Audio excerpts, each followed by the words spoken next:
They say pain has no memory, but I remember everything. I remember Mama's last prayer. I remember the fire. I remember the scream my sister didn't finish. I was 2. And they left me in a burning house because they thought a baby can't survive fire.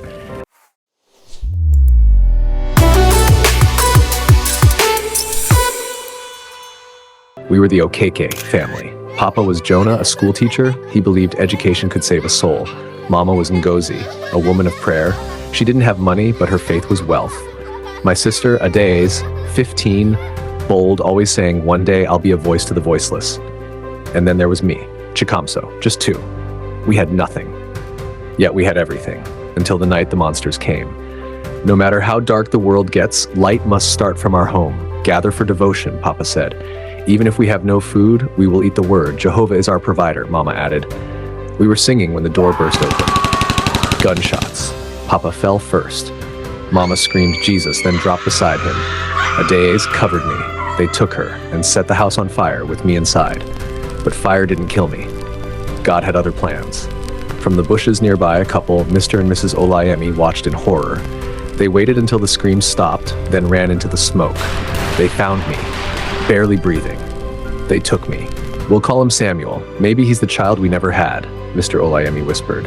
I grew up calling strangers Mama and Papa. I didn't know I came from fire. I didn't know Adaeze was still out there, searching. Years passed. One rainy evening, my foster parents were returning from work when they were ambushed. Mr. Olayemi was shot in front of his wife. Samuel, God gives and takes, she said through tears. We will still trust him. We did, until one Sunday morning, a knock.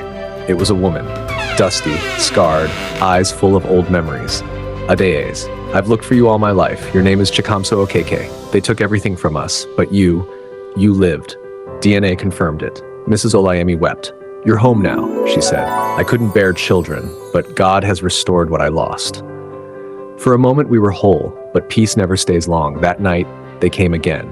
Gunmen. They shot Mrs. Olayemi. They shot Adaeze. How many times can a man lose everything before he loses himself? I vanished. The boy they saved became a storm.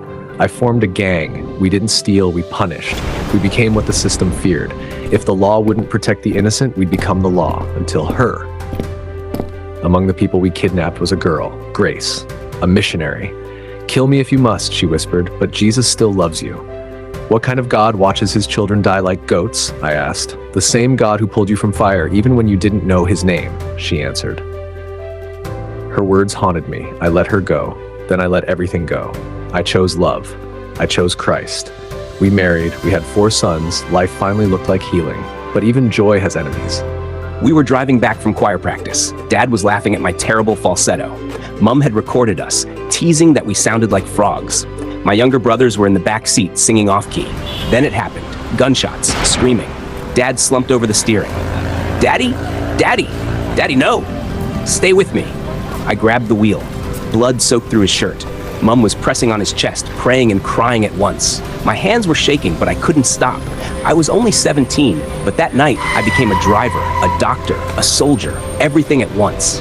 We reached the first hospital. No doctor available, no equipment. Second hospital, no bed space. Third one, we can't admit without a police report. Mom ran inside, begging. The nurse pointed her to the station down the road. She ran. I stayed in the car, holding Dad's hand. His eyes, they were rolling back. I prayed in whispers, louder each time. Mom will be back soon. Dad, please stay, please. 2 hours passed. Then the nurse walked to me slowly. No words, just that look. I knew. My world cracked. When Mom returned and they told her, she froze, whispered, not again. Then fell, just like that, gone. I was 17, and I watched both my parents die. Not from bullets, but from a system that doesn't care. The economy bleeds. Even the rich complain in silence. The poor, they don't have time to complain. They're too busy surviving. Hospitals ask for police reports instead of checking pulse. Police ask for bribes instead of offering help. Banks debit the poor for loans they never took 5 years ago. COVID loans they never applied for. And no one is screaming loud enough. Because all the government cares about is the next election. 2027. How do you build a future in a nation that buries its own hope? Can a child raised in ashes still shine light? If Christ found me in my darkness, can he find you in yours? Will we choose to heal or will we choose to hurt back?